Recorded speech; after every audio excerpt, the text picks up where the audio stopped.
Olá e bem-vindos ao meu canal do YouTube mais uma vez. Hoje trago para vocês o caso de Juliana Zamboni. É um caso muito solicitado, principalmente quando mencionei que seriam casos latino-americanos. E é terrível. Vocês vão sentir uma impotência que provavelmente não sentiram em nenhum outro caso. Pediram-me tanto e acho que entendo por quê. Talvez seja necessário contar o que aconteceu para poder devolver um pouco de sua dignidade a Juliana e à família. Além disso, também quero dizer que é um caso que se desenvolve rapidamente. Não apenas as autoridades agiram com grande velocidade, mas também a pessoa, o principal culpado de tudo isso, agiu em questão de horas. Então, alguém diria que, se o caso se desenvolve no mesmo dia e é descoberto no mesmo dia, seria muito mais fácil de contar e esclarecer, no entanto, não é, e vamos ver por quê. Ou pelo menos não foi naquele mesmo momento. Agora temos todas as respostas ou a grande maioria das coisas que nos perguntamos quando ouvimos sobre tudo o que aconteceu. Sintam-se confortáveis porque vamos passar um bom tempo aqui vendo todo este caso, pois tem muitas coisas a discutir, há vídeos, há várias notícias que precisamos destacar e 2 julgamentos diferentes, então fiquem confortáveis, peguem algo para comer, algo para beber e ouçam este caso. Esses eventos aconteceram na Colômbia em 2016, mas só em 2019 todos os processos legais foram concluídos, permitindo que possamos falar sobre o assunto. No i acima na tela há uma lista de reprodução com todos os meus casos neste canal. Se gostarem da minha narração e de como faço os vídeos, continuem assistindo. Minhas redes sociais estão abaixo, caso queiram me seguir para saber mais sobre os vídeos, ver fotos da minha gata e outras coisas. Então, sem mais delongas, vamos começar com o vídeo. A menina que vocês estão vendo neste momento é Juliana Andrea Zamboni, nascida em 26 de junho de 2009. Até este momento, ela era uma menina muito feliz. Segundo seu pai, já tinha aspirações mesmo com sua tenra idade de 7 anos. Ela brincava de querer ser médica, de ser uma rainha, era unida à sua família e contava tudo para eles. Juliana acabara de terminar o grau 0 no Tambo, o lugar onde passou os primeiros 5 anos de sua vida. Seu pai fala dela com muito carinho. Ele se esforçava muito para poder dar a ela tudo o que precisava, para dar a ela as coisinhas que ela queria. Nesta casa, Juliana cresceu com sua irmã Nicole e seus pais, Juvencio e Nelly. Eles moravam em um bairro pobre, em uma casa muito pequena para o número de moradores. Os pais de Juliana decidiram que a melhor coisa que poderiam fazer para melhorar sua situação era ir para outro lugar em busca de mais trabalho e mais oportunidades. É assim que acabam na cidade de Bogotá. Juvencio trabalhava no que aparecia. Até o dia dos fatos, ele trabalhava na construção civil. Ele conseguiu obter um trabalho bastante estável em uma construtora. A mãe de Juliana trabalhava fazendo o que estivesse disponível. Esta casinha que mostro agora ficava em Bogotá, Colômbia, especificamente no bairro Bosque Calderón.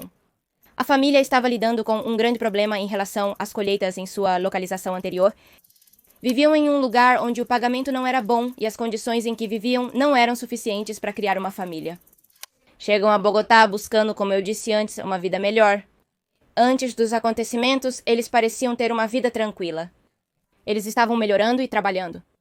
Parecia que eles haviam escapado de qualquer problema anterior. A família em Bogotá era grande. Como estavam antes na casa do seu tio, Juliana e sua irmã conviviam junto com seus primos, que também contam como viviam. Essa família tinha o desejo de poder comprar uma casa que lhes permitisse ter uma vida melhor, para que Juliana e sua irmã pudessem ter bons estudos, para que tivessem tudo o que seus pais desejavam. Cabe acrescentar que esta família é o que se conhece como Ianacona, uma etnia que mais tarde talvez seja importante para entender a lógica que os pais usaram no final do caso, após o julgamento. Bem, é só o que posso dizer no momento. Lembremos que a menina tinha apenas 7 anos e, portanto, não tenho muito para contar a vocês. Não há muito mais no que aprofundar, já que estamos falando de uma pequena. Podemos falar apenas sobre sua família e o que fizeram para chegar aqui e ter uma vida melhor. Pensando que realmente nesta nova cidade poderiam ter um futuro bonito. Então vamos direto aos fatos. Tudo isso começa no 4 de dezembro do ano 2016, quando Juliana tinha apenas 7 anos. A pequena estava fora de casa, no seu bairro, brincando com seu primo perto da autoestrada. Tudo isso acontece muito cedo pela manhã. Lembremos, como eu disse antes, que isso acontece ao longo de todo o dia, e o começo dessa história ocorre bem cedo. Tudo parecia estar bem, como sempre estava brincando, até que uma caminhonete Nissan de cor prata, um modelo X-Trail, para na frente deles. Desta mesma caminhonete, desce um homem e pergunta a Juliana e ao seu primo se conhecem certo endereço. Pergunta-lhe se sabiam chegar lá. O problema é que Juliana, de apenas 7 anos, não conhecia bem a área, pois havia se mudado há pouco tempo. E seu primo também não sabia, então disseram que não. Eles insistem que não sabem nada sobre este endereço, e o homem pede que eles se aproximem um pouco mais para ver o papel que ele tinha na mão com o referido endereço. Nesse momento, ela se aproxima do carro para ver melhor o endereço que ele tinha, e este homem a leva embora. Pode-se ver de fato em uma câmera como a van se aproxima do lugar onde ela está brincando, e um homem desce para segundos depois voltar a subir e levá-la embora. Pode-se ver até mesmo como o carro se aproxima da câmera que o vê pouco a pouco se aproximando e saindo do local. Então temos um primeiro plano da van, o que foi muito útil neste caso.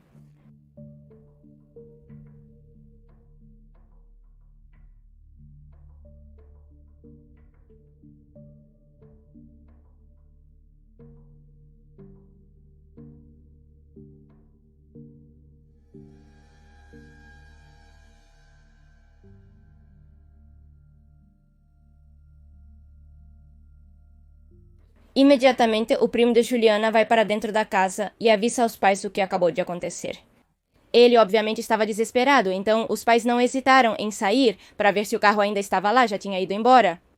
A primeira coisa que eles fazem, depois de verificar que o carro se foi, é chamar a polícia, que de fato agiu bastante rápido.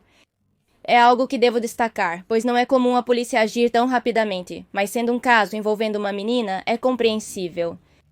O protocolo com adultos difere. O problema é que todo esse caso é uma perseguição. Durante todo o dia, eles estiveram seguindo esta van e o culpado pelo sequestro. Embora tivessem muitas maneiras de seguir essa pessoa, a polícia provavelmente não poderia ter evitado o que finalmente aconteceu. Como eu disse antes, era possível ver a van nas câmeras, com o qual eles puderam concluir que essa pessoa havia passado outras 2 vezes pelo mesmo lugar, em 2 dias diferentes. Tudo o que sabemos sobre o que aconteceu é graças aos testemunhos dos vizinhos. A primeira vez que a van se aproxima, este homem que estava dentro oferece dinheiro para Juliana se aproximar. Até chegamos a saber que essa pessoa tentou agarrá-la, que a tinha nas mãos e que ela conseguiu se soltar.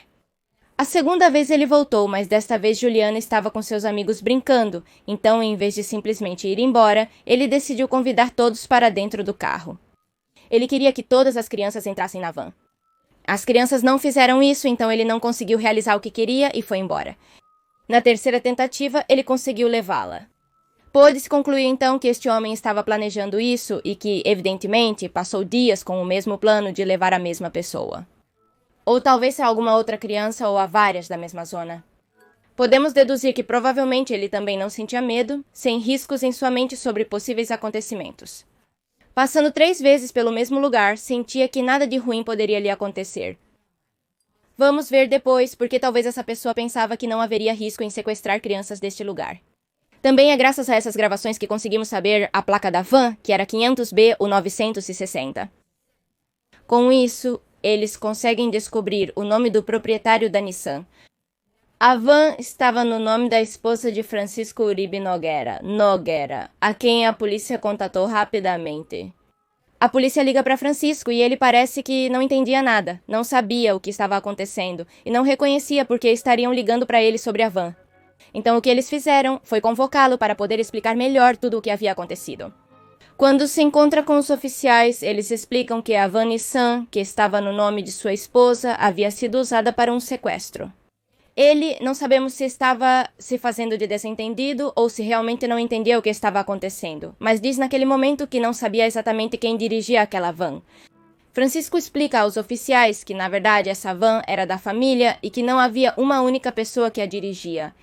Isso queria dizer que também era usada pelos seus 2 irmãos. A polícia então começa a tentar entrar em contato com seus irmãos para ver o que estava acontecendo, se algum deles sabia de algo, o que acaba sendo uma perda de tempo, já que depois de um tempo investigando, Francisco os contata e diz que na verdade quem dirigia o carro era seu irmão, que era necessário destacar neste momento que a família era uma família poderosa, que tinham dinheiro, que tinham bons empregos e que todos eram formados na universidade. Eles estavam bem posicionados. E isso é exatamente o que talvez fez a pessoa em questão que sequestrou Juliana pensar que estaria longe da lei. que provavelmente poderia se safar dessa situação sem ir para a prisão. Além de tudo, seu irmão Francisco era um advogado reconhecido, então talvez tudo isso que sua família tinha muito dinheiro. O irmão dele, advogado de uma firma importante, o fez acreditar que poderia se safar do sequestro de uma menina de baixa renda. Digo, 3 irmãos estão envolvidos. Não apenas Francisco e Rafael, mas também sua irmã Catalina Uribe Nogueira. Vamos ver então o que acontece no resto da manhã e tarde. Uma vez que Francisco confirma que seu irmão é quem estava dirigindo a caminhonete e que possivelmente havia sequestrado alguém, ele vai com a polícia ao apartamento de Rafael, onde não o encontram. Felizmente, o porteiro tinha visto a caminhonete dando voltas pelo prédio algumas vezes, digamos que tantas vezes que lhe pareceu fora do normal. Tudo isso acontecendo desde as primeiras horas da manhã. Neste momento, então, Francisco se separa da polícia e eles começam a procurar Rafael por todos os lugares. Durante horas não obtém nenhuma única notícia sobre o seu paradeiro nem onde ele poderia estar. Até que, de repente, Francisco, por volta das 5 da tarde, os chama novamente e dá novas notícias um tanto perturbadoras. Ela diz primeiro que estava indo com seu irmão para um posto de saúde, pois estava com um estado de saúde bastante grave. Os oficiais entram no hospital e percebem que Francisco não está permitindo que eles vejam seu irmão, pois diz que seu estado de saúde é tão grave que não pode permitir tal coisa. Ela diz que eles não podem entrar, liga para o seu advogado por um tempo e mais tarde conta a verdade para eles. Ela informa aos oficiais que Rafael na verdade havia matado Juliana, mas que tudo havia sido um acidente. Digamos que já desde este ponto, quando a mídia descobre tudo isso e quem havia sido o culpado ou o suposto culpado, até aquele momento pensava-se que realmente Rafael iria se safar, que não iria cumprir nenhum tempo na prisão, principalmente porque há muitos casos desse tipo em que pessoas com dinheiro simplesmente não pagam. Além de tudo, até aquele momento parecia como se seu irmão estivesse encobrindo-o. Parecia como se Francisco estivesse planejando tudo para que a polícia não o pegasse, para atrasar o julgamento, para atrasar o confronto com a justiça. Mas enfim, vamos ver isso mais adiante e guardem suas opiniões para termos uma boa discussão no final. Francisco disse à polícia que Rafael havia comunicado que o corpo da menina estava no prédio ECUS 66, no apartamento 603, em uma jacuzzi. A partir disso, Francisco se dirige junto à polícia a este apartamento no Entrequadra Sul 66. Ao chegar ao duplex, que na verdade pertencia à sua mãe, encontram no primeiro andar um lugar sujo. Este apartamento estava sem nenhum móvel, já que de fato ninguém morava lá naquele momento, e tinha óleo por todo o chão. Estava em todos os lugares, no chão, na escada, no segundo andar também. Tinha também bitucas de cigarro e algumas garrafas de álcool. Então passam para o segundo andar onde estava a jacuzzi, e deixem-me dizer-lhes que a menina não estava nela, mas embaixo. Este jacuzzi tinha embaixo como um espaço de cerca de 60 centímetros onde claramente ficava a maquinaria, algumas coisas que o jacuzzi tinha embaixo. Estava dentro desse espaço embaixo do jacuzzi. Ela estava sem roupa e coberta de óleo, assim como o resto do apartamento. Mas o que hoje impacta mais e o que hoje se torna tão difícil dizer, já se passaram anos e ainda continua sendo uma das coisas que mais me impactou em um caso, pela crueldade. Acima dele, acima do seu corpo, havia um demônio, como se fosse um prêmio ou um presente, como se tudo o que ele fez fosse algo a ser admirado, fosse como algo que ele queria fazer, era uma conquista. E é que toda vez que eu começava a revisar o caso e toda vez que voltava a essa parte, continuava me dando a mesma sensação de que não bastava com tudo o que já havia feito, tinha que deixar um sinal de uma falta de respeito ainda pior, já estava no limite e o superou, não lhe pareceu suficiente. As roupas da menina estavam na mochila de um vaso sanitário, no banheiro, o que claramente também significava que ela queria fazer as roupas desaparecerem, o óleo também, para aqueles que não sabem, apaga um pouco as evidências do crime. Você pode fazer marcas de abuso, ou seja, não é fazer, digamos, esconder marcas de abuso, outro tipo de marcas, então evidentemente ela tentou esconder tudo o que aconteceu, a culpada de tudo isso. Claramente era Rafael, ele mesmo admitiu isso depois na promotoria. Então eles foram até o hospital e leram todas as suas acusações. E a partir disso a justiça agiu, que veremos mais tarde. Ele sequestrou, abusou, matou a menina e mais tarde tentou encobrir as pistas com óleo. Então ele cometeu tantos crimes que definitivamente se pensaria que iria para a prisão por toda a vida. Para deixar claro, a pena máxima na Colômbia naquele momento era de 60 anos. Então, o que acontece? Não é exatamente uma prisão perpétua, e também não era o que a maioria das pessoas pedia, nem o que os pais mereciam. Mas, enfim, era o que estava disponível naquele momento e foi o que se tentou cumprir. O problema é que a primeira sentença que lhe deram foi de apenas 45 anos. Faltavam 15 para chegar aos 60 e isso parecia bastante injusto. Então a promotoria pediu a pena máxima e acabaram dando a ele 58 anos. Enfim, vamos aos detalhes mais importantes da autópsia. Primeiro de tudo, o corpo estava cheio de óleo, então era difícil fazer exames, mas foi possível. Nestes foram encontrados vestígios de ácido desoxirribonucleico de Rafael, que confirmavam não apenas abuso, mas também que claramente ele era o responsável. Além disso, a menina tinha mordidas no rosto. Por último, deve-se mencionar que a morte foi por asfixia e sufocação, o que significa que ele não apenas tentou enforcá-la, mas também bloqueou suas vias respiratórias. Mas então temos que discutir um pequeno tema que durou até este ano, até agosto de 2019, e é se os irmãos tiveram algo a ver com isso ou não, se eles sabiam sobre tudo isso, se eles ajudaram a ocultar as provas, suas ações e envolvimento neste caso. Grande parte deste problema baseou-se na atitude de Francisco e nas câmeras do ECUS-66, além de certas mensagens de texto trocadas entre os irmãos e a família. Primeiro que tudo, temos que discutir os vídeos e os horários exatos em que eles entram no local. Consta que Francisco se comunica antes das 2 com a polícia e mais tarde o chama para dizer que está levando seu irmão ao hospital às 5. Então há um período em que ele não contou à polícia que ele sabia onde estava Rafael. É este período em que vamos estar vendo as câmeras.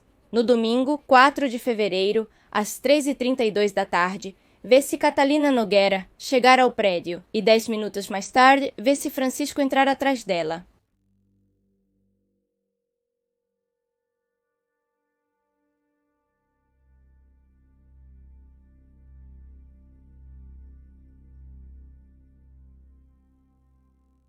Às 3h46 da tarde, pode-se ver como Francisco chega ao terraço e pula uma parede para poder entrar no duplex.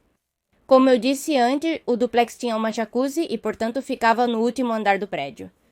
O que na verdade era o terraço, e o terraço estava dividido por algumas paredes. Ele pula da parede, sendo claramente visto pela câmera próxima, mostrando seu rosto e todos os detalhes. E depois, a última coisa que se vê é ele saindo do prédio 2 a 3 horas mais tarde. Ou seja, neste ponto, quando ele chega ao duplex através da parede, ele já sabia que algo tinha acontecido. Já não era simplesmente a polícia procurando por ele por um suposto sequestro, mas agora ele tinha chegado ao prédio e encontrado o carro. Antes de subir, ele pergunta ao porteiro onde estava a caminhonete. Não estava no lugar de sempre, mas sim no subsolo. Não só lhe pareceu estranho isso, mas quando foi abrir o carro, uma vez lá embaixo, descobre um sapato de tamanho infantil, digamos. Um sapato de criança. Segundo ele, naquele momento, para tudo. Ou seja, naquele momento tudo muda, sua percepção do que estava acontecendo se inverte. No entanto, ali ele decide que precisa primeiro encontrar seu irmão para esclarecer tudo o que estava acontecendo. E só então ele sobe até o duplex e atravessa a parede. Francisco chega do segundo andar onde estava a jacuzzi, vê que havia óleo por todos os lados, sobe na jacuzzi, já que não podia simplesmente entrar na casa, e de lá começa a falar com a irmã, que o estava ouvindo da porta do primeiro andar, já que ela não tinha conseguido entrar no duplex. Ele fala por um tempo, ela sentia cheiro de cigarro, e como não podia entrar, já que a porta obviamente estava trancada, Francisco decide pular do segundo andar, delicadamente, e chegar até o primeiro. No primeiro andar, como eu disse antes, não havia móveis nem nada, porque ninguém morava lá. No entanto, quando ele chegou, já estava tudo cheio de óleo. Coisa que por alguma razão não lhe parecia totalmente estranha, já que segundo ele, seu irmão tinha problemas de vício e era também alcoólatra, e às vezes fazia isso, coisa que eu preciso que vocês lembrem porque, de qualquer forma, parece para mim que é uma mentira para tentar tirar um pouco da intenção do que ele fez, mas enfim, vamos continuar. No primeiro andar, ele encontra seu irmão em um quarto com varanda que dá para fora tentando pular. É então que ele o impede e começa a interrogá-lo, perguntando onde estava a menina e o que ele tinha feito com ela. Queria confirmar tudo o que estava acontecendo.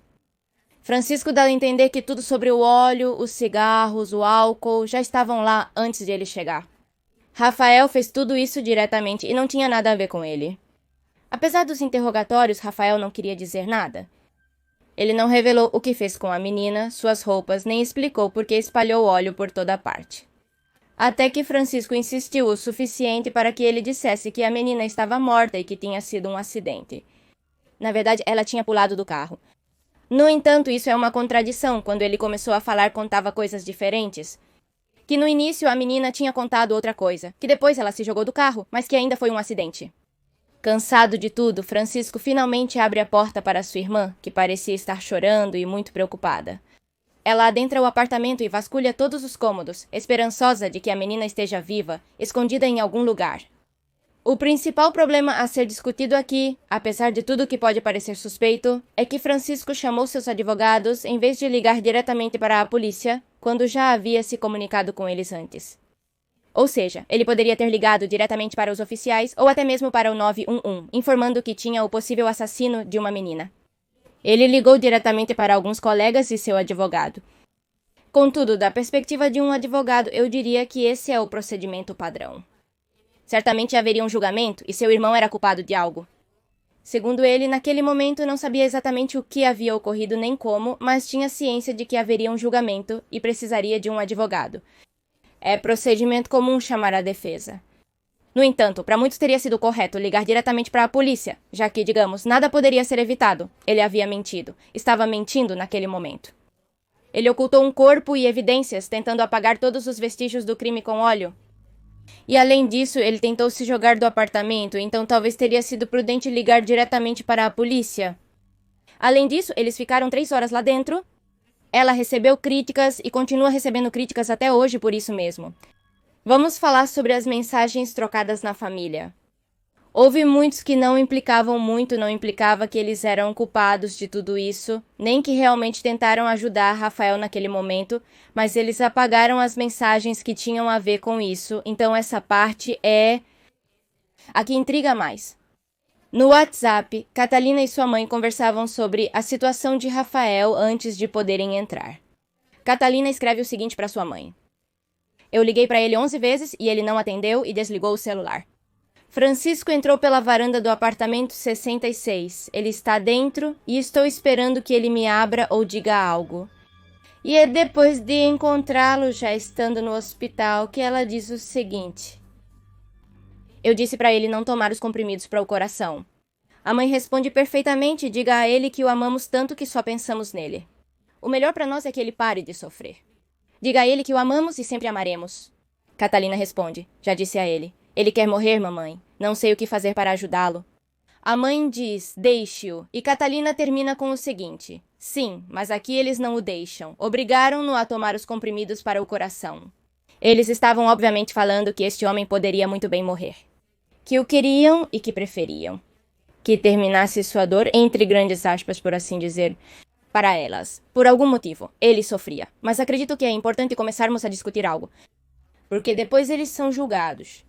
Com relação a tudo o que acabei de dizer, e é que me parece dadas todas essas coisas que os irmãos não estavam realmente envolvidos nessa situação, que não sabiam o que estava fazendo Rafael. Talvez pelos anos vividos, por serem família, sabiam que ele estava em algo estranho, sabiam que provavelmente ele não era muito normal, que tinha algo estranho, mas não quer dizer que estivessem envolvidos neste caso, ou que tentaram realmente encobri-lo. Pense assim, a polícia liga para a esposa de Francisco para informar que sua caminhonete estava envolvida em algo relacionado a um sequestro. Então Francisco entra em contato com eles e falam a respeito da caminhonete e a quem realmente pertence ou quem a dirigia. Ele descobre, conversando com sua família, que seu irmão foi o último a ter a Nissan. Conforme ele descreve, ele estava falando com a polícia, ele estava com eles quando recebe a ligação de que provavelmente Rafael esteja neste prédio. Então ele vai sem se despedir da polícia ou qualquer coisa para tentar verificar se seu irmão realmente estava lá e se realmente estava acontecendo algo ou o que estava acontecendo. Vai até o prédio, verifica onde está o carro, desce até onde está o carro, sobe vendo o sapatinho da menina. Com isso em mente, ele chega ao apartamento, entra. Ninguém queria abrir, então ele invade o duplex e vê seu irmão jogado lá. Ele abre a porta para a irmã, que também estava preocupada. Ela começa a procurar tudo e eles conversam sobre o ocorrido. Pensem que levou bastante tempo até que ele pudesse entrar no apartamento, então dessas 3 horas ou 2 horas e meia que passaram ali, uma parte era justamente de simplesmente entrar no lugar. O que eu digo é que provavelmente, se eles esperavam que isso acontecesse, sendo que tinham dinheiro, sendo que Francisco era advogado, já teriam tudo pronto. Não teriam aparecido no prédio, não teriam aparecido nas câmeras, não teriam estado envolvidos, nem teriam estado apagando mensagens, porque evidentemente isso os tornava um pouco mais culpados. Digo, a maneira como tudo isso aconteceu me faz acreditar que, embora provavelmente dentro do prédio, tentaram falar com Rafael e tentaram ver se podiam resolver todo o problema. Decidiram ou não conseguiram encobri-lo, pois ele já havia derramado todo o óleo em todos os lugares. Evidentemente, havia matado a menina e feito coisas indefensáveis. Então eles discutiram diretamente por um tempo, entraram no apartamento e foram embora. Ele tinha apenas 2 opções, ou dizer diretamente à polícia, ou entrar no apartamento para verificar se seu irmão estava lá. E se tudo isso fosse verdade, ou apenas ver o que estava acontecendo. Digamos que ele escolheu seguir o impulso de chegar até o duplex, entrar e verificar por ele mesmo, apesar do risco de perturbar a cena. Muitos discutem que parece evidente que Francisco tinha algum tipo de plano desde o início, que ele havia estado escondendo detalhes da polícia desde a manhã em que estavam procurando por ele. Mas é meio verdade, porque ele sempre acaba dizendo tudo o que sabia. Descobre que seu irmão estava dirigindo a van, ele conta para a polícia. Vai até o apartamento, não conta para a polícia, mas uma vez que eles vão para o hospital pela saúde do irmão dele, supostamente, ele informa a polícia. Nem podemos dizer que tentaram esconder as roupas da menina com o irmão dela, nem que eles foram os que tiveram a ideia do óleo, nem os do veneno, porque vemos Rafael nas câmeras da rua indo a um supermercado e voltando com todas as coisas que estão no apartamento, com o óleo, com o veneno, e até a caixa, aliás, detalhe importante, diz que ele não estava estranho de forma alguma. Diz que ele não tinha nenhuma atitude estranha. Ou seja, ela não estava muito certa de que ele estivesse intoxicado de qualquer forma. Mas enfim, essa é outra teoria. Evidentemente, os irmãos iriam a julgamento por estarem envolvidos de alguma forma em tudo isso. Esta é a parte que eu quero discutir. Vocês podem ter outro tipo de hipótese. Mas a principal que foi considerada foi que os irmãos teriam tentado justificar o que ele fez com base no fato de que ele estava completamente intoxicado, em que ele tinha problemas com substâncias e que estava alcoolizado. Esta hipótese diz que talvez quando chegaram ao local, o irmão não estava totalmente intoxicado, que estava completamente lúcido. Então, se diz que talvez eles realmente tentaram intoxicá-lo para levá-lo ao hospital, ou que talvez simplesmente tinham um conhecido dentro do hospital, e que eles o fizeram passar por lá sem que a polícia pudesse tocá-lo, porque ele estava gravemente doente. Essencialmente comprando um pouco de tempo, não muito também. Mas aí reside o problema, pois eles não tinham muito tempo extra. Isso de estar intoxicado, de ter saúde frágil, não fazia muito mais do que simplesmente deixá-lo um tempo até que a polícia chegasse e lesse tudo o que ele havia cometido.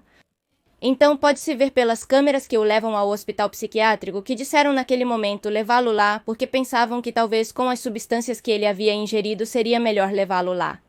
E então os vê saindo do prédio e indo embora. É enquanto estão a caminho que Rafael realmente diz o que tinha feito, que a tinha matado, e então Francisco liga para a polícia. Há um detalhe a mais antes de seguir para o resto dos fatos, e é que o porteiro do prédio, que evidentemente servia de testemunha, se suicidou 1 semana após os acontecimentos. Ele era Fernando Merchan e foi dito que essa pessoa que tinha visto a van dando voltas, que tinha visto os irmãos entrarem, os tinha visto sair, na verdade não se suicidou, mas foi morto. Que alguém fez parecer esse homicídio como um suicídio. Como ninguém podia crer que uma pessoa com tanto a dizer sobre o caso desaparecesse de repente, que tivesse cometido suicídio.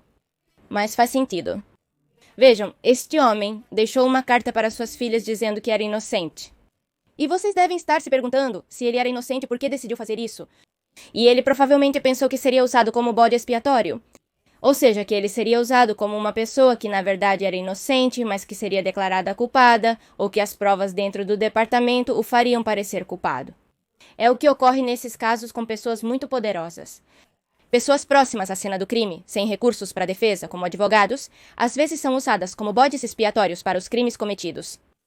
Ele provavelmente pensava que isso iria acontecer, mesmo sendo inocente. Lembrem-se que naquele momento o porteiro não tinha acusações diretas de ser o culpado pelo ocorrido com Juliana. Mas algo deve tê-lo pressionado a ponto de sentir que seria usado como bode expiatório, que seria apontado como o culpado por trás deste caso. Rafael Merchan teria sido cúmplice. Poucos dias após a morte da menina Juliana, Merchan tirou a própria vida. O porteiro ou o vigilante, me dizendo que ela está embaixo querendo subir, e eu digo ao vigilante que por favor não a deixe subir e que qualquer pessoa que venha ao apartamento diga que eu não estou lá. Durante essa semana em que ele continuou vivo, a pergunta é: aconteceu algo? Aconteceu algo com alguém que o fez sentir em perigo? Isso me faz pensar que a família Nogueira deve tê-lo ameaçado ou oferecido dinheiro, e então ele já esperava, já via o que estava por vir. E foi por essas razões que ele decidiu cometer suicídio no fim. Não eram necessárias mais provas de que Rafael havia feito isso. Apesar do óleo, conseguiu-se resgatar o ácido desoxirribonucleico que provava que ele tinha toda a culpa desta morte. Também que ele havia escondido as roupas, encontrou-se o sapato no carro, as câmeras o mostravam e havia mais de 25 provas testemunhais. Uma parte dessas eram de fato de crianças que estavam por perto no bairro enquanto ele levava Juliana. Com as câmeras, de fato, também foi possível rastrear o percurso que ele fez com o carro, no qual se podia ver Juliana de vez em quando enquanto ainda estava viva, até o momento em que já estava inconsciente. É a mesma câmera que detectou a caminhonete saindo às 9h20 e que complementa a perspectiva do outro dispositivo de vídeo. O novo ângulo é o que permite ver a menina dentro do carro entre as 9h41, quando entrou no estacionamento, e as 9h44, hora em que saiu novamente. Inclusive, ele mesmo confessou perante a promotoria que era culpado. A grande questão de tudo isso era como ele sabia sobre o óleo, como ele sabia que isso poderia ocultar provas. Ele havia recebido conselho de alguém, daí estava justamente o fato de que seu irmão era advogado. Talvez alguns pensaram que ele saberia sobre o óleo e que teria dito a ele. O problema é que, como vimos antes, ele já havia ido comprar antes de Francisco chegar ao prédio. Também houve algo fora do normal, que a polícia, os 2 policiais que haviam chegado à cena, junto com Francisco, ficaram lá 2 horas em vez de chamar outros oficiais ou pedir a revisão oficial, trazer os legistas e tudo mais, que é o que o protocolo indicava. Ficaram 2 horas fazendo com que, a partir de tudo isso, os investigadores fossem obrigados a revisar computadores e celulares para tentar ver se havia outras pessoas envolvidas ou se havia uma rede de tráfico infantil. Pensava-se que talvez houvesse uma rede simplesmente envolvida porque justamente pensavam que Rafael não poderia agir sozinho, que tudo isso que fez não poderia ter feito no estado em que supostamente estava. Possivelmente existia uma rede de tráfico próxima à localização de Juliana e sua família. Eu depois fui mudando minha versão e disse a ele que a menina tinha descido em algumas pontes que existem na 65 com Circunvalar. Ele continuou me perguntando várias vezes onde ela estava. Dizia que esperava que essa menina aparecesse, que rezasse para que essa menina aparecesse e... Mudei minha versão depois, dizendo que ela tinha se jogado. Afirmou em seu depoimento entregue da prisão La Tramuca, em Valledupar, via Skype, que todo o tempo mentiu para seus irmãos Francisco sobre o paradeiro da menor na tarde do dia 4 de dezembro de 2016. Os acusados, Catalina e Francisco José Uribe Nogueira, isto é, o crime de favorecimento em concurso heterogêneo com ocultação, alteração ou destruição de elemento material probatório, é absoluto. Repetimos, foram absolvidos os irmãos Francisco e Catalina Uribe Nogueira no caso da pequena Juliana Zamboni. Apesar de o julgamento contra Rafael ter sido realizado e ter tido uma sentença, a família recusou-se a receber uma recompensa econômica. Muitos questionaram o motivo. Isso tem muito a ver com a etnia mencionada no início. Suas crenças não permitiam aceitar esse dinheiro sob nenhuma circunstância. Dinheiro com crianças, ou isso mesmo que estava acontecendo com eles. Decidiram não pegar o dinheiro e continuar com seus trabalhos e suas vidas como estavam. O que me leva à conclusão e como eles estão desde aquele momento, o que aconteceu depois dos fatos. No ano de 2017, nasceu o irmão de Juliana, chamado Julian Andrés. Pensem que, durante as gestações, normalmente se aconselha a não sofrer estresse, tentar não se estressar tanto, tentar não ter momentos ruins e, infelizmente para Nelly, isso não foi nada fácil. Esteve no meio de tudo isso estavam os julgamentos, estava todo o caso, que provavelmente não permitiu que ela estivesse bem de saúde, e por isso sim, no entanto, o irmão de Juliana nasceu bem, está bem. No início teve alguns problemas respiratórios pelo que entendi, mas a família está bem. Hoje em dia, continuam tentando cumprir o que tinham planejado antes, continuam tentando conseguir comprar uma casa para poder levar a família adiante e, digamos, continuar com suas vidas. Apesar do ocorrido, desejo o melhor para a família nesse momento lamentável. Não tenho mais nada a acrescentar. Algo que quero adicionar também é que Rafael está passando muito mal na prisão, supostamente porque, evidentemente, os presos não gostam dele. Tentaram de fato matá-lo várias vezes, pelo que entendi, e precisam mantê-lo um pouco afastado dos outros presos. Mas enfim, até aqui chega o vídeo. Por favor, me digam o que acham abaixo nos comentários, o que pensam sobre os irmãos. Francisco e Catalina estiveram envolvidos nisso? Eles sabiam da inclinação que Rafael tinha? Eles sabiam o que ele queria fazer? Pressentiam o que ele iria fazer? Eles teriam alguma ideia de que ele estava planejando levar alguém? Eles realmente tentaram encobrir o irmão? Digam-me abaixo nos comentários, vamos começar uma discussão, porque isso não pode ser esquecido. Por fim, ao lado estão meus Patreons. Obrigada a todos vocês por me apoiarem através dessa plataforma, sinceramente aprecio muito. O link na descrição tem mais informações sobre o assunto. Se querem saber o que é um padrão e como me apoiar através dessa página, obrigada a todos que me assistem no YouTube. É muito apreciado, pois me apoiam de ambas as maneiras. Mesmo sendo patronos ou apenas do YouTube, comentando e curtindo já é um apoio para mim. Assistir aos vídeos é me apoiar. Então, obrigada, espero que aproveitem a Semana de Casos Latino-Americanos. Já temos 3 vídeos, acho, então vamos por mais. Continuem me recomendando coisas porque não tenho os últimos da próxima semana ainda escolhidos, então. Enviem, por favor, enviem, pois estarei preparando vídeos durante toda a semana. E me esqueço, se tiverem algum caso de Natal que queiram me recomendar, deixem nos comentários, é muito, muito importante. Sem mais delongas, aqui termina o vídeo. Aqui tem um vídeo novo, aqui tem um vídeo recomendado. Podem se inscrever clicando no meu rosto. E nos vemos em outro vídeo. Adeus!